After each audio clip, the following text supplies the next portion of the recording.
Ce matin, nous avons quelques baptêmes et j'aimerais en parler courtement. Le baptême, il est super important. La Bible, elle en parle très clairement.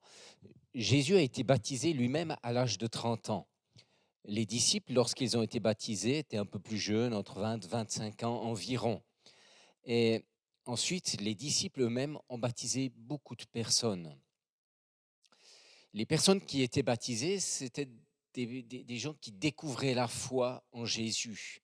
C'était même des foules qui se faisaient baptiser parce que leur vie était bouleversée, transformée. Par leur baptême, ils démontraient publiquement leur engagement, leur choix de suivre Jésus. À l'époque, les baptêmes faisaient partie de la vie courante. C'était le cas dans les églises et c'est encore le cas dans les églises de la chrétienté aujourd'hui de nos jours. Le baptême est le signe visible de notre foi en Dieu, de notre engagement à marcher avec lui. Alors, prenons un texte du Nouveau Testament. Dans l'Épître aux Éphésiens, au chapitre 2 et à partir du verset 4. Mais Dieu est riche en bonté, aussi à cause du grand amour dont il nous a aimés, alors que nous étions spirituellement morts à cause de nos fautes. Il nous a fait revivre les uns les autres avec le Christ. C'est par grâce que vous êtes sauvés. Par notre union avec Jésus-Christ, Dieu nous a ressuscités ensemble et nous a fait siéger ensemble dans le monde céleste. Il l'a fait afin de démontrer pour tous les âges à venir l'extraordinaire richesse de sa grâce qu'il a manifestée en Jésus-Christ par sa bonté envers nous.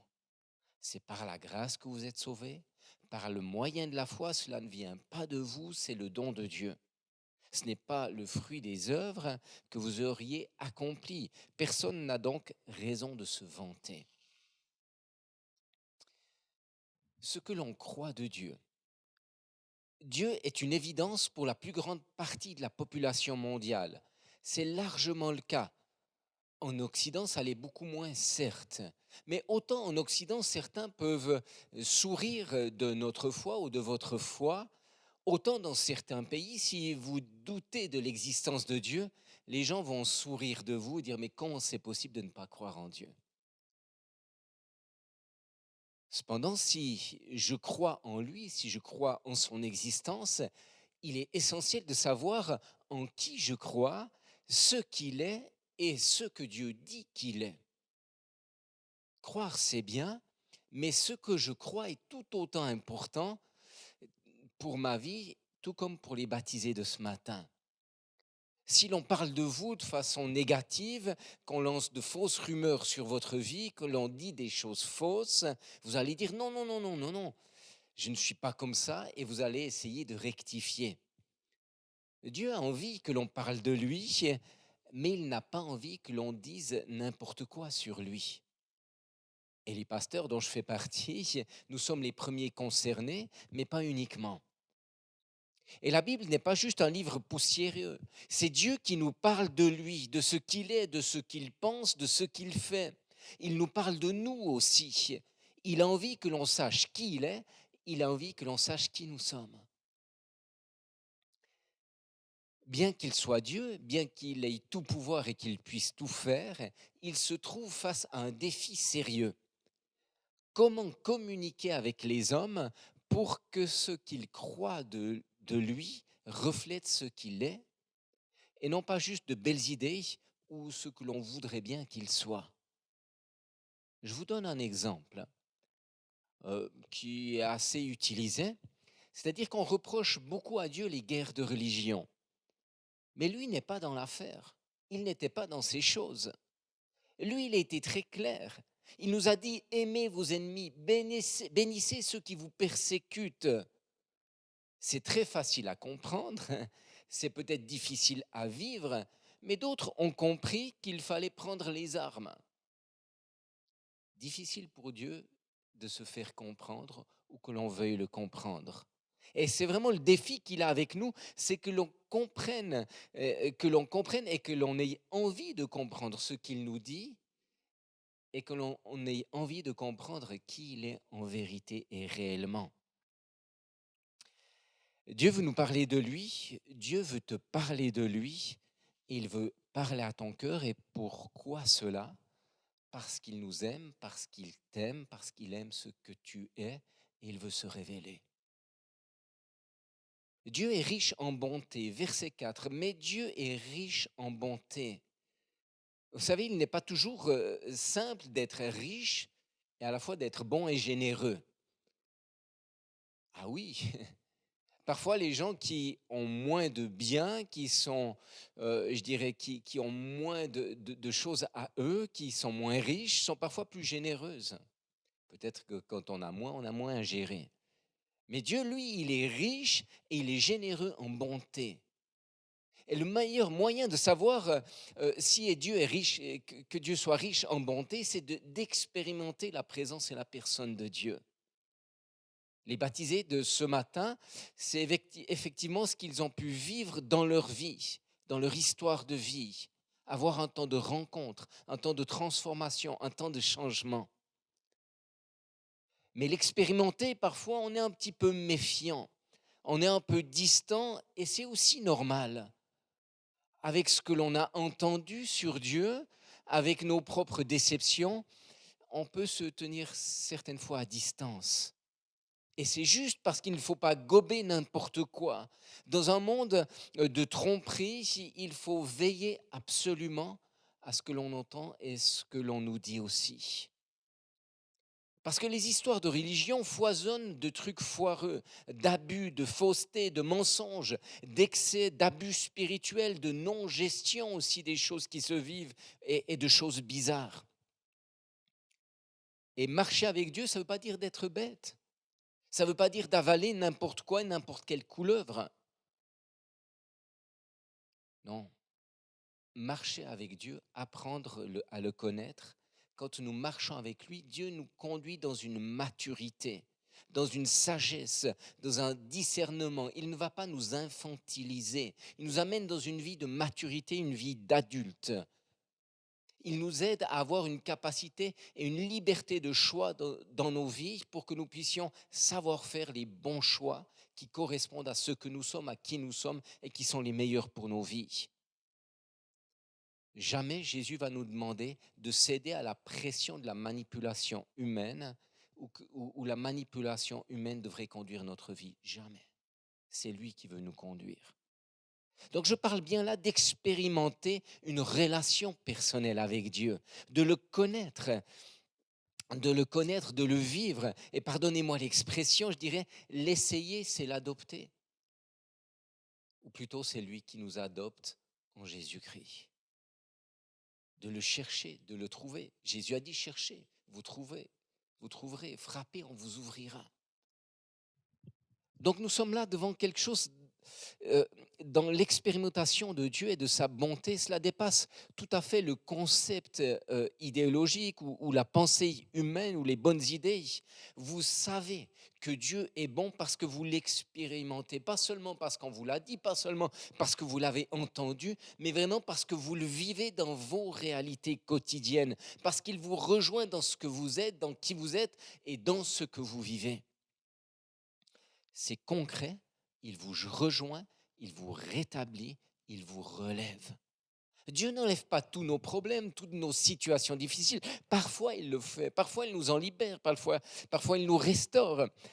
Mais des fois, il laisse certaines choses difficiles dans nos vies, mais il nous rejoint dans nos difficultés et nous accompagne aussi dans nos difficultés. Le texte dit au verset 5, alors que nous étions spirituellement morts à cause de nos fautes. On peut prendre ce verset comme un peu une parole de condamnation, spirituellement mort à cause de nos fautes. Non, non, non, pas du tout. Ce texte n'est pas un texte de condamnation, c'est une constatation. C'est-à-dire qu'on vit, on se lève, on bosse, on marche, on atteint des objectifs ou non, on réussit dans la vie ou pas, parce qu'on peut réussir dans la vie mais rater sa vie aussi. On peut tout avoir ici-bas et pourtant avoir un cœur sec, aride et desséché. On peut vivre mais sans vivre en réalité. On peut vivre mais sans vie au fond de nous.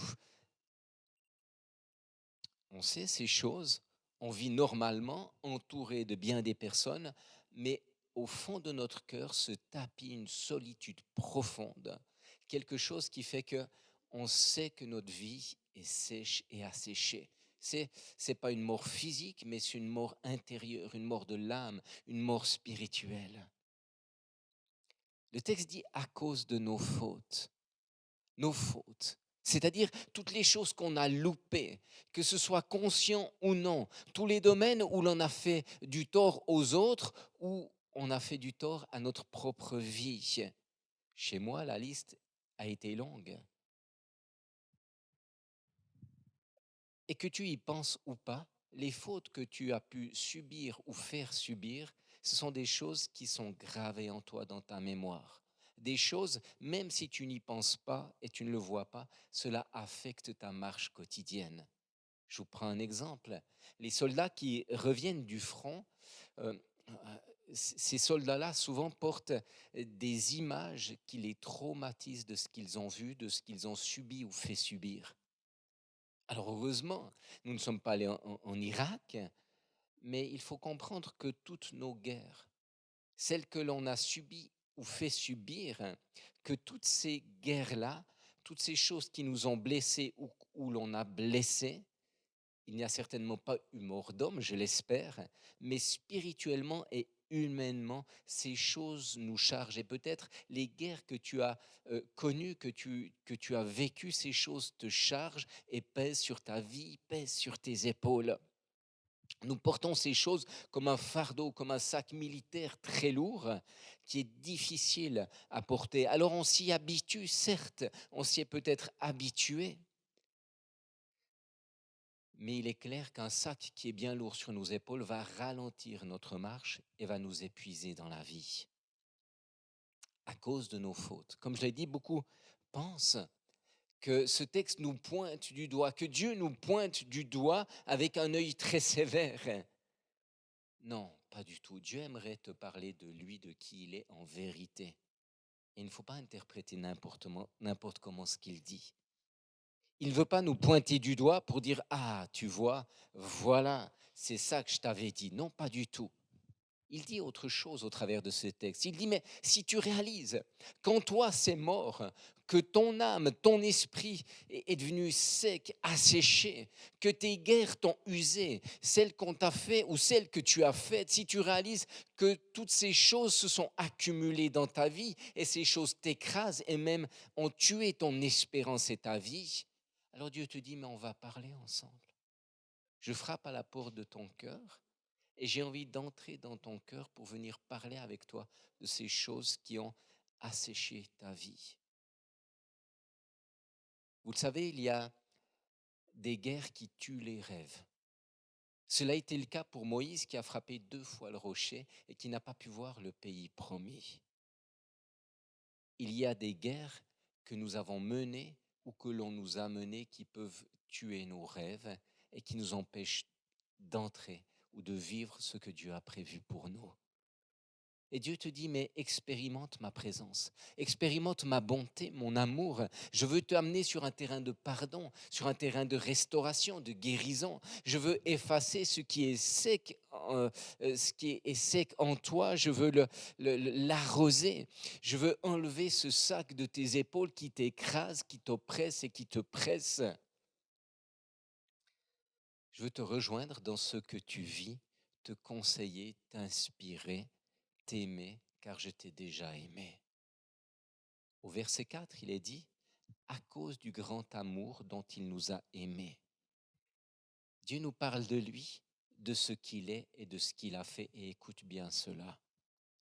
Mais il te dit, il nous dit, Je t'aime avec passion, avec la passion de la croix, celle que j'ai portée sur mes épaules. C'est ce que dit ce texte, à cause du grand amour dont il nous a aimés. Celle que j'ai portée, cette croix sur mes épaules, celle sur laquelle on m'a crucifié, cette croix de bois qui a été imprégnée de mon sang, imbibée de mon sang, celui qui coulait de mon dos, celui qui coulait de mes mains et de mes pieds percés. Et Dieu dit, mais comment te dire plus fort mon amour? Comment te le faire comprendre, te le faire entendre? Comment te faire entendre mon cœur pour toi? Mon corps s'est livré à ta place. Ma mort, c'est ta vie. Ma mort, c'est ton pardon. Ma mort, c'est ta guérison et ta restauration. J'ai porté et subi tes guerres pour que tu sois en paix, pour que tu vives en paix, pour que tu viennes à la vie, que tu reçoives la vie et la vie éternelle.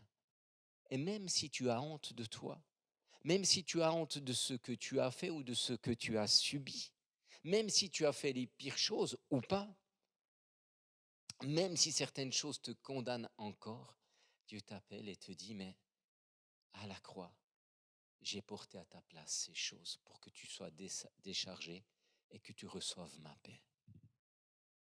Viens à ma croix, viens à mes pieds et reçois ce que ma bonté, mon amour t'offre.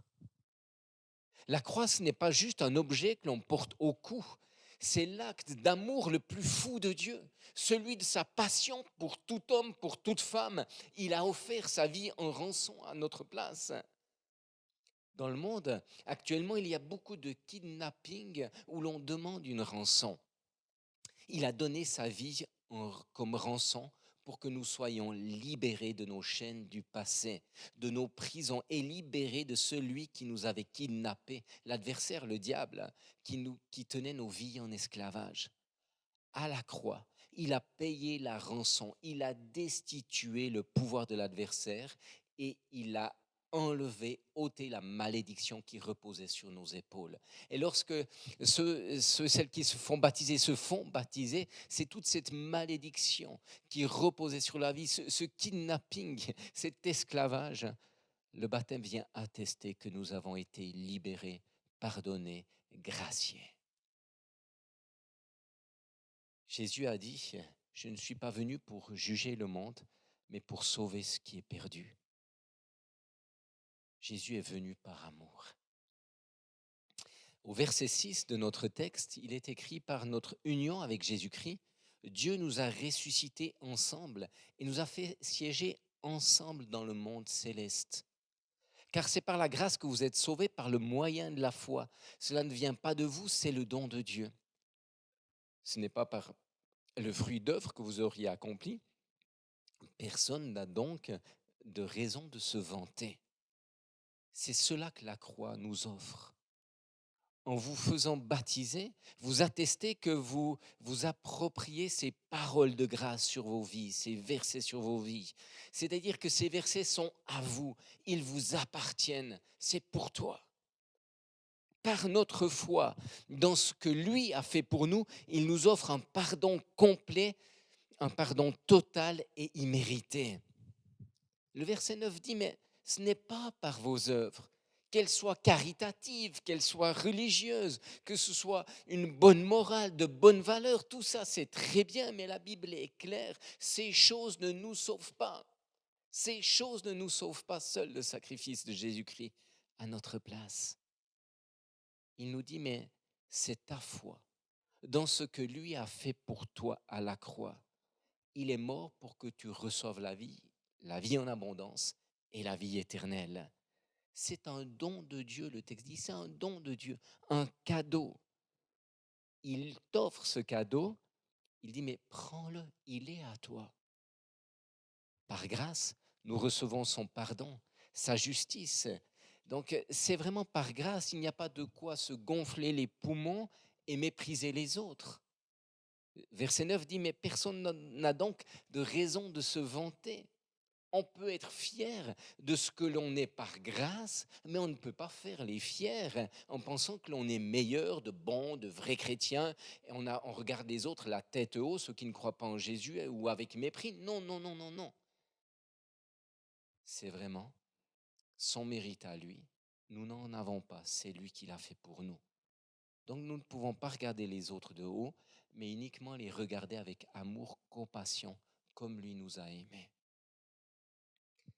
Comprenons encore ce que la Bible dit de Dieu, ce que la Bible dit de son cœur, ce que lui nous dit de lui. Si vous avez des enfants ou votre enfant à son anniversaire, peut-être ou de toute manière, vous allez lui offrir un cadeau.